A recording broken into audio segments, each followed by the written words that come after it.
அன்பான தேவனுடைய பிள்ளைகளே, இந்த வேளையிலும் கூட அப்போஸ்தலர் நடவடிக்கைகள் 8வது அதிகாரத்திலிருந்து ஒரு சத்தியத்தை நாம் கற்றுக்கொள்ளப் போகிறோம். இந்த அதிகாரத்தில் நீங்க பார்க்கும்போது பிலிப்பு சமாரியா தேசத்துக்கு சென்று அங்கே சுவிசேஷம் பிரசங்கிக்கிறார். அப்போ சுவிசேஷம் பிரசங்கிக்கும் போது அநேக அற்புத அடையாளங்கள் நடக்குது. அதை பார்த்து தேவனுடைய சுவிசேஷத்தை கேட்டு அநேக சமாரியர் ரட்சிக்கப்படுறாங்க. அப்போ அங்கே மிக முக்கியமாக ரட்சிக்கப்பட்ட ஒரு நபர் இருக்கிறார். அவர் யார் என்று சொன்னால் சீமோன் என்கின்ற ஒரு நபர். அந்த நபரை குறித்து பார்க்கும்போது சீமோனும் விசுவாசித்து ஞானஸ்தானம் பெற்று பிலிப்பை பற்றி கொண்டு அவனால் நடந்த அடையாளங்களை, பெரிய அற்புதங்களை கண்டு பிரமித்தான். இதான் அவரை குறித்து சாட்சி. சரி, இதோட இந்த சம்பவம் முடியல. நீங்க பார்க்கும்போது சமாரியால சுவிசேஷம் பரவுது அப்படின்னு சொல்லி எருசலேமில் இருக்கிற பரிசுத்தவான்கள் கேள்விப்பட்ட போது பேதுருவும் யோவானும் அங்கே நம்ம சமாரியாவுக்கு கடந்து வந்து அங்கே பார்க்கிறார். எப்படி சமாரியா தேவ வசனத்தை ஏற்றுக்கொண்டதை எருசலேமில் உள்ள அப்போஸ்தலர் கேள்விப்பட்டு பேதுருவையும் யோவானையும் அவர்களிடத்திற்கு அனுப்பினார்கள். இவர்கள் வந்தபோது அவர்களில் ஒருவனும் பரிசுத்த ஆவியை பெறாமல் கர்த்தராகிய இயேசுவின் நாமத்தினாலே ஞானஸ்தானத்தை மட்டும் பெற்றிருந்தவர்களாக கண்டு அவர்கள் பரிசுத்த ஆவியை பெற்றுக்கொள்ளும்படி அவர்களுக்காக ஜெபம் பண்ணி அவர்கள் மேல் கைகளை வைத்தார்கள். அப்பொழுது என்ன நடக்கிறது? பரிசுத்த ஆவி, சமாரியர் பரிசுத்த ஆவியை பெற்றார்கள். இத யார் பார்த்துக்கிட்டே இருக்கிறார்னா, நம்ம ஆளு சீமோன் பார்த்துக்கிட்டே இருக்கிறார். ரொம்ப கூர்ந்து என்னடா நடக்குது இங்க? பேதுரும் யோவானும் வந்தாங்க, ஜெபம் பண்ணி கைகளை வச்சாங்க. அப்போ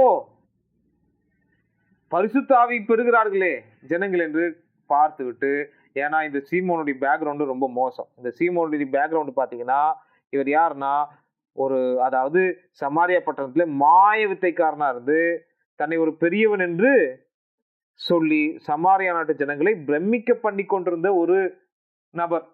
ஆகவே இந்த பேக்ரவுண்ட் இவருக்கு இருந்ததுனால பேதுரும் யோவானும் செஞ்சதை பார்த்துட்டு பேதுரு கிட்ட போய், பேதுருவே நான் உங்களுக்கு ஒரு காரியத்தை கொடுக்கின்றேன். நீங்க பாருங்க, பேதுருவை பார்த்து யோவானை பார்த்து சீமோன் சொன்ன காரியத்தை நீங்கள் பார்க்கும்போது, நான் எவன் மேல் என் கைகளை வைக்கிறேனோ அவன் பரிசுத்த ஆவியை பெற்றுக்கொள்ளத்தக்கதாக இந்த அதிகாரத்தை எனக்கு தர வேண்டும் அப்படின்னு சொன்னது மாத்திரம் இல்ல, இதுக்கு என்ன கொடுக்கிறார் அப்படின்னா, சீமோன் இதை பார்த்து வேதவசனம் தெளிவா சொல்லுது, கொஞ்சம் பணத்தையும் கொண்டு வராராம். சீமோன் கொஞ்சம் பணத்தை கொண்டு வந்து அப்போஸ்தலர் இடத்துல கொடுத்து, பணத்தை கொண்டு வந்து அப்போஸ்தலர் இடத்துல கொடுத்து, எனக்கு பரிசுத்த ஆவியின் வரத்தை கொடு அப்படின்னு கேட்கிறான். அப்போ பேதுரு சொல்றாரு பாருங்க, தேவனுடைய வரத்தை பணத்தினாலே சம்பாதித்துக் கொள்ளலாம் என்று நீ நினைத்தபடியால் உன் பணம் உன்னோட நாசமாய் போக கடவுது அப்படிங்கிறாரு. இப்போ இந்த சம்பவத்தை பாருங்க, இவர் செஞ்ச காரியம் நல்லதா? யாரிடத்திலே காணிக்கையை கொண்டு போகிறார்? யாரிடத்திலே பணத்தை கொண்டு போகிறார்? அப்போஸ்தலர் இடத்திலே சீமோன் பணத்தை கொண்டு போகிறார். நல்ல காரியம் தானே? அப்போஸ்தலர் இடத்திலே பணத்தை கொண்டு போய் கொடுப்பது நல்ல காரியமா அல்லது தீய காரியமா என்று பார்த்தா நல்ல காரியம்தான். ஏனென்று சொன்னால், நீங்க அப்போஸ்தலர் நடவடிக்கைகள் இதற்கு முந்தைய அதிகாரங்களை எல்லாம் நீங்க வாசித்து பார்க்கும்போது, 4வது அதிகாரத்தை எல்லாம் நீங்க வாசித்து பார்க்கும்போது தெளிவாய் போடப்பட்டுள்ளது. வசனத்தை வாசிக்கலாங்களா? 4வது அதிகாரத்துல, அதாவது அப்போஸ்தலருடைய பாதத்திலே நிலங்களை, வீடுகளை உடையவர்கள் அவைகளை விற்று விற்கப்பட்டவைகளின் கிரயத்தை கொண்டு வந்து அப்போஸ்தலருடைய பாதத்திலே வைக்கிறார்கள். அப்போஸ்தலர் இடத்திலே பணத்தையும் கிரயத்தையும் பொருளையும் தருவது நல்ல ஒரு காரியம்தான். ஏனென்றால் அவர்கள் ஊழியத்துக்கு பயன்படுத்துவார்கள் அதை. இப்போ இந்த சீமோனும் அதையே தான் செய்கிறார். அப்போஸ்தலர் இடத்திலே பணத்தை கொண்டு வந்து தருகிறார். ஆனா என்ன வித்தியாசம் இதுல? சீமோனின் கொடுத்தலுக்கும் உண்மையான தேவனுடைய பிள்ளைகள் கொடுக்கிறதுக்கும் என்ன வித்தியாசம் அப்படின்னு பாத்தீங்கன்னா, இந்த அப்போஸ்தலர் 4வது அதிகாரத்திலே கொடுத்தவர்கள் தேவனுடைய இரக்கத்தை பெற்று, தேவனுடைய ரட்சிப்பை பெற்று, தேவனால் ரட்சிக்கப்பட்டவர்களாக, தேவனுடைய இரக்கத்தை பெற்று கொண்டவர்களாக கொடுக்கிறார்கள். ஆனா சீமோனுடைய சம்பவத்தை பார்க்கும்போது அவன் தேவனிடத்தில் கொடுப்பதினாலே பெற்றுக்கொள்ளலாம் என்று நினைக்கின்றான். இதுதான் வித்தியாசம். ஆண்டவராகிய இயேசு கிறிஸ்துவின் பிள்ளைகள் ஊழியத்துக்கென்றும் மற்ற ஊழியத்தின் சுவிசேஷ பிரபல்யத்துக்கென்றும் தேவனுடைய காரியத்துக்கென்றும் கொடுக்கிறவர்கள் சரியான கொடுத்தல் என்னவென்று சொன்னால், தேவனே, பாவியாகிய என்னை உம்முடைய குமாரனாகிய இயேசு கிறிஸ்துவின் இரத்தத்தினாலே மீட்டு கொண்டீரே.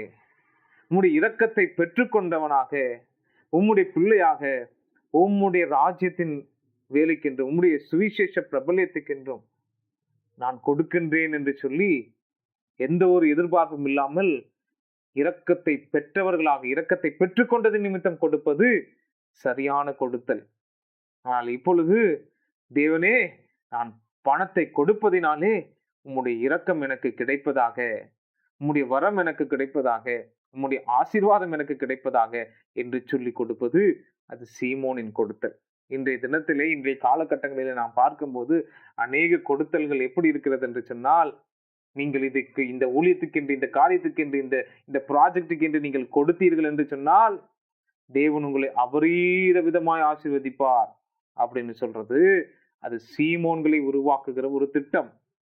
ஆகவே நான் இந்த காரியத்தை தேவனுக்கென்று கொடுப்பதனால என் குடும்பம் ஆசீர்வதிக்கப்பட போகிறது என்று நினைத்து நீங்கள் கொடுப்பீர்கள் என்று சொன்னால் அது சீமோனுடைய கொடுத்தல். ஏனென்றால், நான் கொடுக்கிறேன், எனக்கு தாருங்கள் என்று கேட்பது அது சீமோனின் சத்தம்.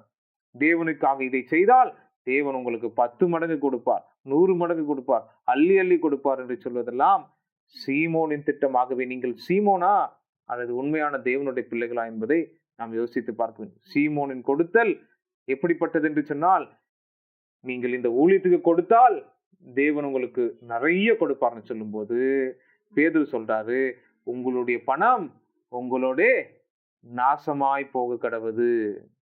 அது நான் சொல்லுங்க, பேதுரு தான் சொல்லுகிறார். ஆகவே கொடுப்பதில் ஜாக்கிரதையா இருக்க வேண்டும் தேவனுடைய பிள்ளைகளை. கர்த்தர் தாமே உங்களை ஆசீர்வதிப்பாராக.